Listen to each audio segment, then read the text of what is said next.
he's looking for policies that are going to stoke both investment and job creation here in the United States. So we had a great discussion with him around the things that we thought would be ingredients to allow that to happen. And we said, you know, we would continue to do our part to driving economic development here in the U.S.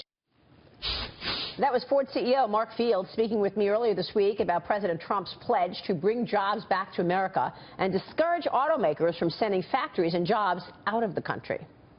He also had what most are calling a very surprisingly productive and positive meeting with the union leaders on Monday at the White House.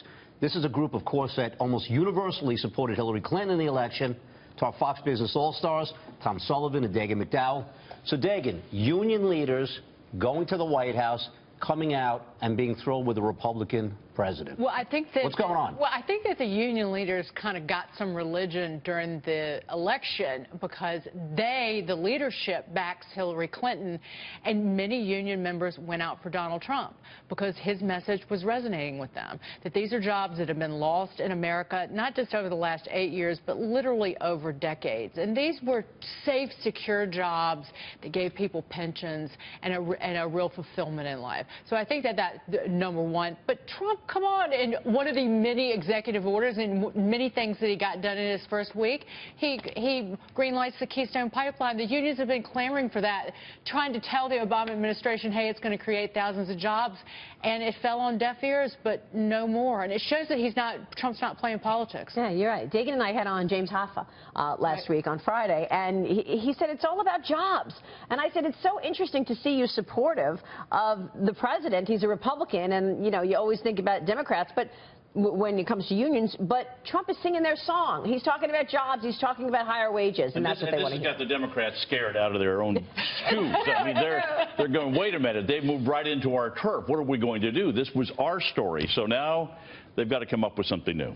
I do want Trump to focus, though, on all jobs, and that's what Mark Fields was talking about, but creating the environment for new businesses to be created, for any business to prosper in this country, rather than focusing on with Carrier, again, union jobs, the automakers, union jobs. You know what? A job doesn't have to be a unionized one for it to be a good job and for it to really produce something in this country. But that's the key, and we all know that the jobs that have been created over the last 8 years, and President Obama touted how many millions and everything else, but they were bartenders and waiters, and so part-time. And so you need those average earnings to come up, because they've been going down for 10 years or more.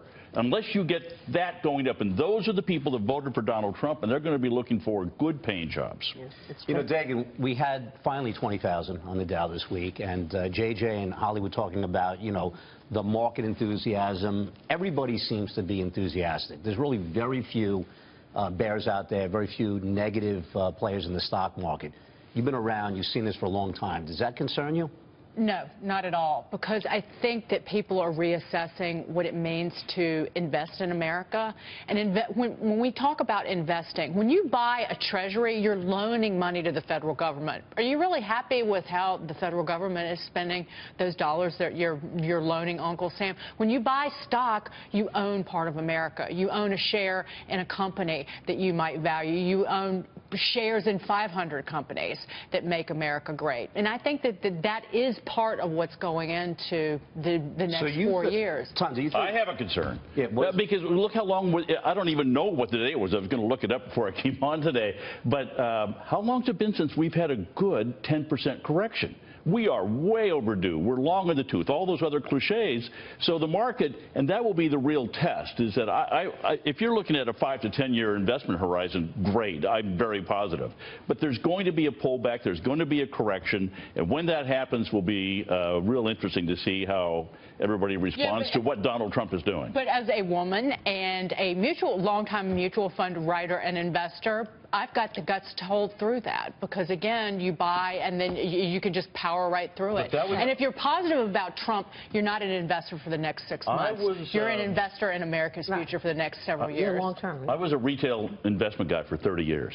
And I will tell you, that's one of the questions that you ask people is, if the market drops 10%, what do you want to do? Buy more, sell, hold? What do you want to do? How about 20%? And I'm telling you, people get very brave until it happens. And when it happens, they are on your phone calling you saying, get me out. less so in a 401k Well, plan. again, the whole premise of the show and the history of this program, as you know, is that you have to think past those corrections. I mean, again, if you bring up a chart, if we bring up a 40-year chart of the S&P 500, yeah, you've had dramatic corrections. But when it happens, it scares people. There's a bid under this market until he makes a mistake. I mean, for a little while, it was a show-me market, and then he begins office this week, and he's doing all of this work. He's doing executive orders. He's getting to work. Then the bid comes back. So I think that, you know, it's all about earnings. Earnings in the first quarter expected to be up 11 to 13%. When was the last time you saw profit growth up in the double digits? Thank you. Yeah. And if those earnings, if the estimates come in higher and higher than the market, you know, the P on the forward P on the market's the highest it's been in about a decade. But if those earnings estimates keep going up, the market doesn't look as expensive. All right. Well, Dagen, you're not always so bullish, so it's good to see that you're so bullish now. I think that the viewers are hearing that. I think that He doesn't like labels. And I don't really, deep down, it's philosophical. I really don't like loaning money to the federal government. Yeah. I'd rather invest in a business. Invest in America. Dagen, Tom, thank you very much for joining us today.